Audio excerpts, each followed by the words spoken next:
I thought nothing could surprise me anymore. Then Keanu Reeves walked into my Providence courtroom in handcuffs, accused of assault and property damage. The charges were serious. The evidence seemed clear. But what I discovered in the next hour proved that sometimes the most famous people in America are prosecuted for doing the right thing. Before we dive in, please tell me, where are you watching this from?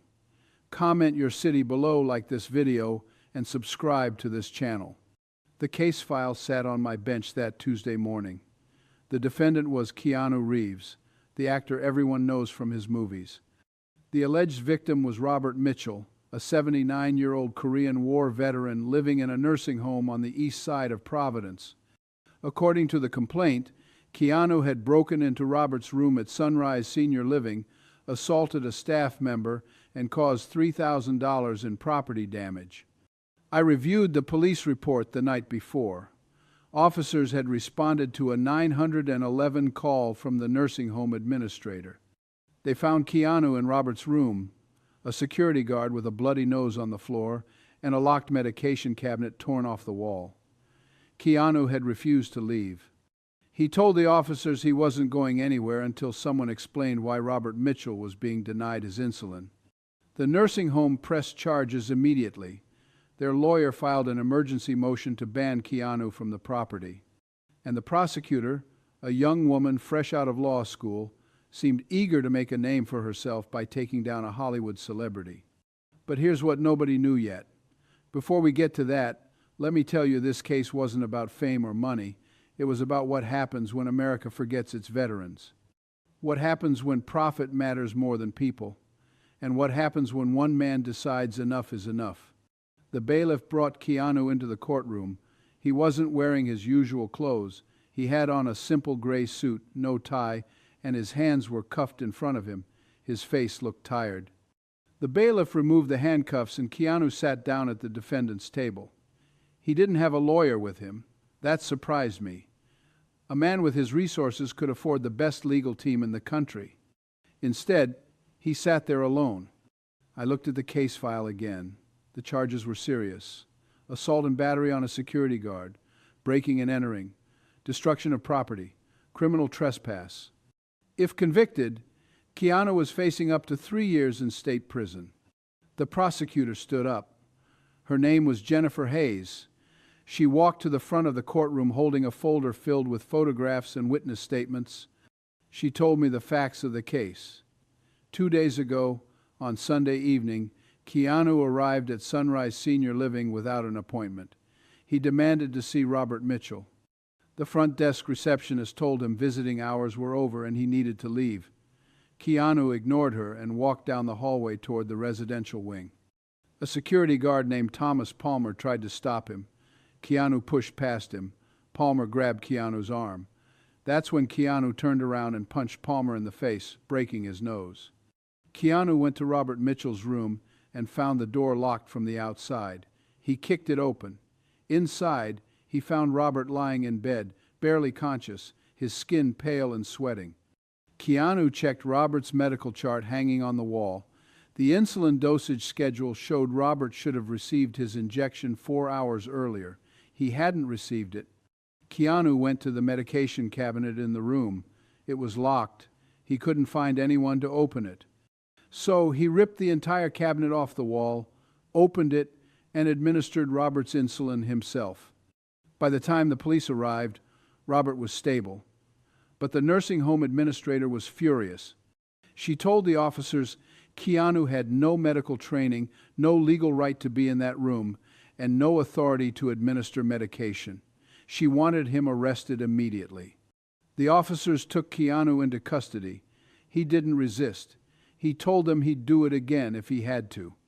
Now, Jennifer Hayes stood in front of me reciting those facts like she was reading from a script. She told me Keanu's actions, regardless of his intentions, constituted multiple felonies. She asked me to deny bail and hold him in custody pending trial. I looked at Keanu. He sat quietly at the defense table, his hands folded in front of him. I asked him a simple question. Mr. Reeves, you understand these charges. You understand you're accused of assault and breaking into a nursing home. He looked up at me. He told me yes. He understood the charges. He also understood that Robert Mitchell would be dead right now if he hadn't broken down that door. I need to ask you a quick question. Do you think someone should be punished for saving a life? Comment yes or no below. Because I set down my pen and asked Keanu to explain what he meant. What he told me next revealed something so disturbing about how we treat our elderly veterans in this country that I almost couldn't believe it. But the evidence he'd brought with him proved every word was true. Keanu stood up at the defense table. He asked me if he could explain what happened before I made any rulings. I told him yes. In my courtroom, everyone gets a chance to speak. He took a deep breath and started from the beginning. He told me he'd been visiting veterans' hospitals for years. Not for publicity, not for cameras, just to spend time with men and women who served our country. 3 weeks ago, he met Robert Mitchell at a VA hospital event in Providence. Robert was a Korean War veteran who'd served 2 tours and earned a Purple Heart. They talked for over an hour. Robert told him about his wife Mary, who'd passed away 5 years ago, about his daughter who lived in California and couldn't visit often, about how he'd been moved to Sunrise Senior Living 6 months ago when he couldn't take care of himself anymore. Robert told Keanu something that stuck with him. He said the nursing home was supposed to give him insulin 3 times a day. But sometimes the staff forgot. Sometimes they were too busy. Sometimes they just didn't show up. Keanu asked Robert if he'd reported this to anyone. Robert said yes. He'd complained to the nursing home director. She told him he was confused. She said their records showed he received every dose on time. She said maybe his memory wasn't what it used to be. That conversation bothered Keanu.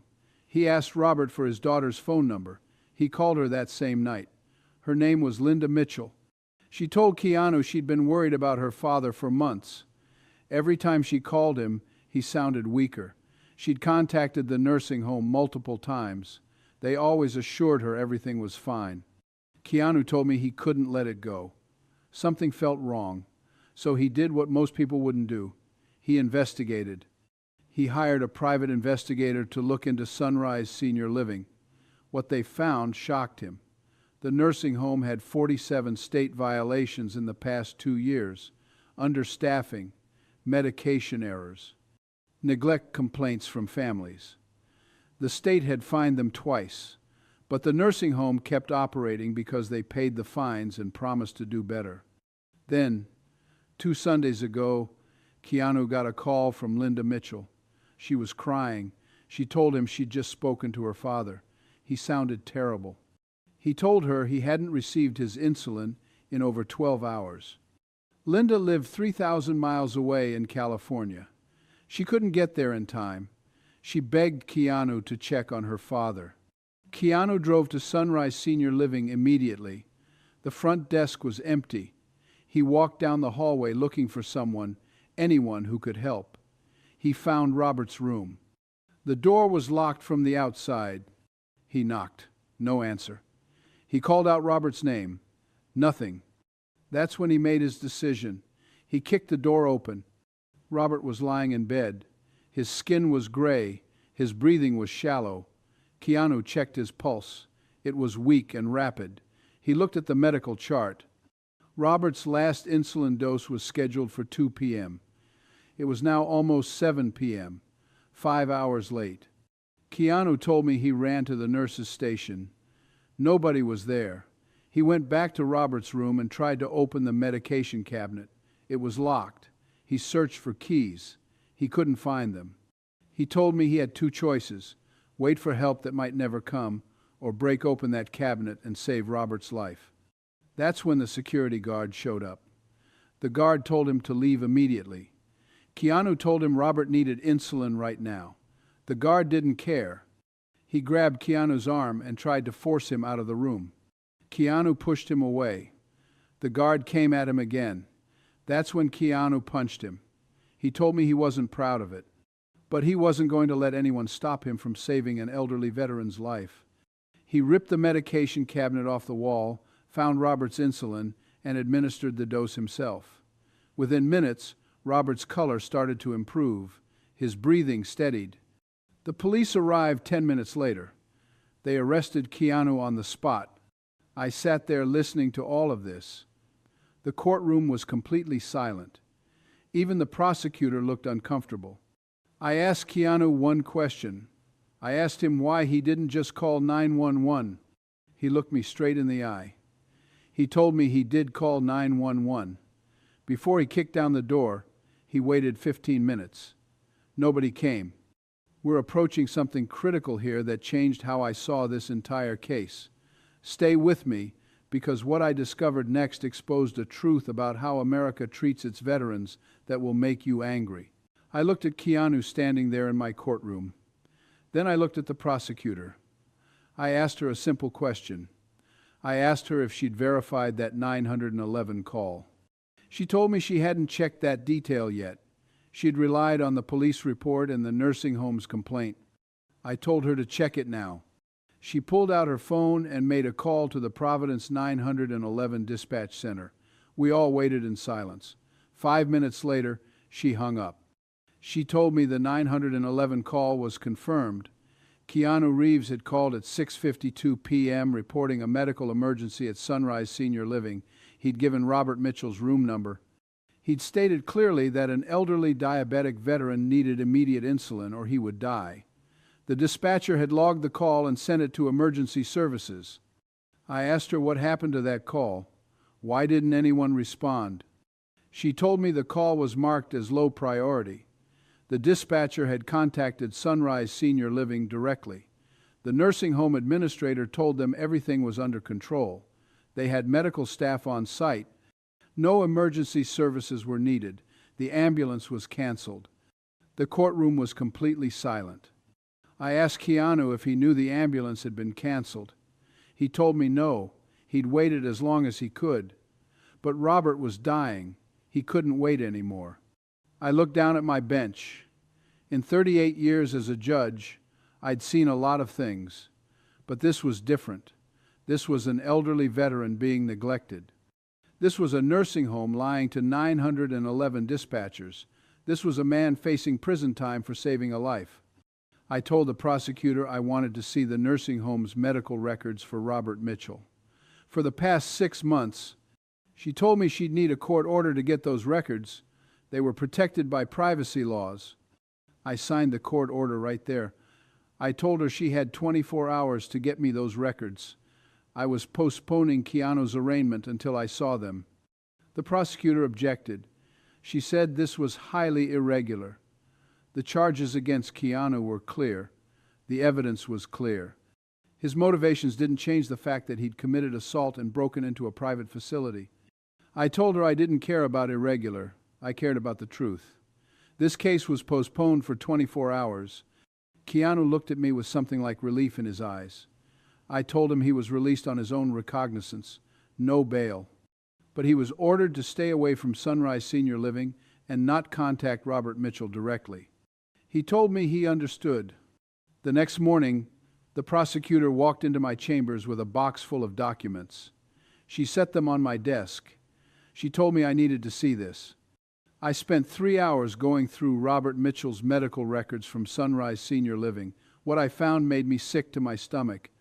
Robert was supposed to receive insulin 3 times per day, 8 a.m., 2 p.m., and 8 p.m. His record showed he'd received every single dose on time for 6 months. Perfect compliance. Not a single missed dose. But there was a problem.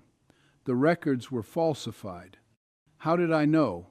Because I cross-referenced them with Robert's actual blood sugar readings from his personal glucose monitor. The monitor didn't lie. It showed his blood sugar spiking dangerously high at times that should have been right after his insulin doses. It showed patterns of neglect spanning months. Someone at Sunrise Senior Living had been documenting insulin doses that were never given. They'd been filling out charts showing perfect care while Robert suffered. I called the prosecutor back into my chambers. I told her I was dismissing all charges against Keanu Reeves immediately. More than that, I was referring this case to the Rhode Island Attorney General for investigation into elder abuse and medical fraud. She agreed completely. She told me she'd already started looking into Sunrise Senior Living's other residents. If they'd done this to Robert Mitchell, they'd probably done it to others. That afternoon, I held a hearing. Keanu was brought back to the courtroom. The prosecutor stood up and asked me to dismiss all charges. She told me the evidence showed Keanu had acted to save a life while the nursing home had engaged in systematic neglect and fraud. I granted the dismissal. All charges dropped. But I wasn't done. I asked Keanu to approach the bench. He walked forward. I looked at him and I told him something I've never told a defendant in 38 years. I thanked him.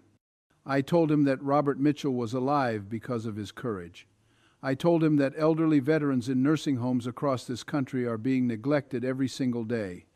Their families trust these facilities to care for them, and too often that trust is betrayed. I told him what he did was illegal. He broke laws. He assaulted someone. He destroyed property. But sometimes following the law isn't enough. Sometimes justice requires people to step up and do what's right, even when it's not legal. Keanu told me he didn't want to be called a hero. He told me any decent person would have done the same thing. But that's not true. Most people wouldn't have investigated. Most people wouldn't have made that drive. Most people wouldn't have kicked down that door. Most people would have trusted the system to work. And Robert Mitchell would be dead. 3 days after I dismissed the charges, the Rhode Island Attorney General announced a criminal investigation into Sunrise Senior Living. They found evidence of systemic neglect affecting 23 residents, falsified medical records, understaffing, medication errors that had gone unreported for years. The nursing home's license was suspended, the administrator was arrested, criminal charges were filed. Robert Mitchell was transferred to a VA nursing facility where he receives proper care. His daughter Linda flew out from California to thank Keanu personally. She told reporters her father would have died if Keanu hadn't acted. Keanu never did an interview about it. He never spoke to the press. He just went back to his life, visiting veterans' hospitals, spending time with elderly Americans who served our country. But I'll never forget what happened in my courtroom that day. I'll never forget that sometimes the people we prosecute are the ones doing the right thing. And sometimes the institutions we trust are the ones committing crimes. This case taught me something. It taught me that justice isn't always found in the law books. Sometimes it's found in the courage of one person who refuses to look away when someone needs help. Keanu Reeves broke the law to save Robert Mitchell's life. And I dismissed every charge because saving a life is never a crime. What Keanu did that wasn't about fame or publicity, it was about seeing an injustice and refusing to accept it. It was about valuing one elderly veteran's life more than his own freedom. That's the America I believe in. That's the America Robert Mitchell fought for. And that's the America Keanu Reeves defended when he kicked down that door. 6 months later, Robert Mitchell came to visit me at the courthouse. He was healthier, stronger. He walked in with his daughter Linda, and they both thanked me for dismissing the charges against Keanu. Robert told me something I'll never forget. He said that in Korea, when soldiers were wounded, nobody asked if it was legal to save them. Nobody checked the regulations. You just did what needed to be done. You saved your brother. He told me Keanu saved him like a brother. And in his eyes, that made Keanu family. I shook Robert's hand. I looked into the eyes of a 97-year-old veteran who'd served his country with honor and almost died because a nursing home valued profit over people. And I made myself a promise. Every time an elder abuse case comes across my bench, I'll remember Robert Mitchell. I'll remember Keanu Reeves. And I'll remember that justice means protecting the vulnerable even when the powerful try to hide the truth. See you next case.